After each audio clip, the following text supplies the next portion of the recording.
एक कहानी सुनाती हूँ। ये जो बुक है ओशो की मैं मृत्यु सिखाता हूँ, इससे मैंने पढ़ी। तुंग ने अपने बचपन की एक घटना लिखी है कि मेरी माँ की झोपड़ी के पास एक बगिया थी।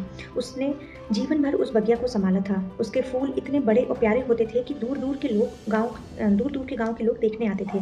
और बगिया के पास से जो भी गुजरता, ऐसा कठोर आदमी कभी नहीं देखा गया जो 2 क्षण ठहर न गया हो उन फूलों को देखकर। माँ बूढ़ी हो गई और बीमार पड़ गई। माओ छोटा था, पर उसने अपनी माँ को कहा कि फ़िक्र मत करो माँ, मैं सब कुछ देख लूँगा, मैं तुम्हारी पूरी बगिया को सँभाल लूँगा। 15 दिन बाद माँ उठी। माओ दिन भर बगीचे में मेहनत करता रहता, दिन-रात, सुबह से लेकर आधी रात तक। माँ निश्चिंत थी, लेकिन जिस 15 दिन उठकर बैठी, वह बगीचे में आई तो देखा बगिया पूरी कुम्हला गई। फूल तो जा ही चुके थे, पत्ते भी मुर्दा हो गए थे, सारे वृक्ष उदास खड़े थे। ऐसा लगा होगा उस बुढ़िया को जैसे कि अगर आज किसी के पास आँखें हों तो सारी मनुष्य की बगिया को देखकर लगेगा सब फूल गिर गए हैं, सब पत्ते कुम्हला गए हैं, सब वृक्ष उदास खड़े हैं। वह तो छाती पीट कर रोने लगी कि ये तूने क्या किया और तू सुबह से सांझ तक करता क्या रहा। माओ भी रोने लगा। उसने कहा मैंने बहुत कुछ किया जो मैं कर सकता था। एक एक फूल की धूल झाड़ता, एक एक पत्ते की धूल झाड़ता, एक एक फूल को चूमता था, एक एक फूल पर पानी छिड़कता था।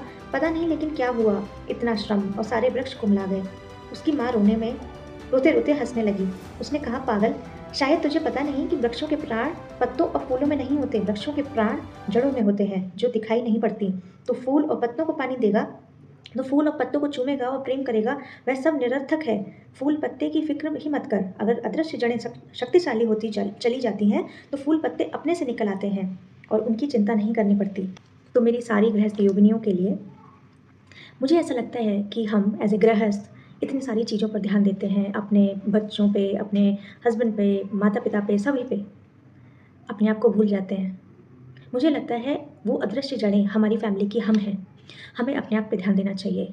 पहले हम अपने आप पे ध्यान देंगे, हम सही डायरेक्शन में चलेंगे तो हमारा पूरा परिवार चलेगा। ये फॉर श्योर है, क्योंकि हम ही अदृश्य जड़ें हैं। और अगर हम सिर्फ फूलों को चूमते रहेंगे, फूलों को ही डायरेक्शन देते रहेंगे तो उससे कुछ नहीं होने वाला है। और आपने ये सब देखा ही होगा अभी तक।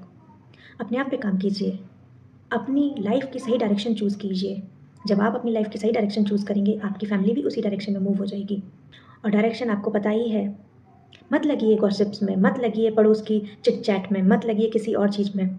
ग्रंथ पढ़िए, पुराण पढ़िए, नॉलेज को जानिए। ये जीवन क्यों मिला है? क्यों आए हो इस रूप में आप? क्यों बने हो किसी की पत्नी? क्यों बने हो किसी की माँ? क्यों बने हो किसी की बेटी? जानिए, ये सत्य जानिए, उस डायरेक्शन में मूव करिए।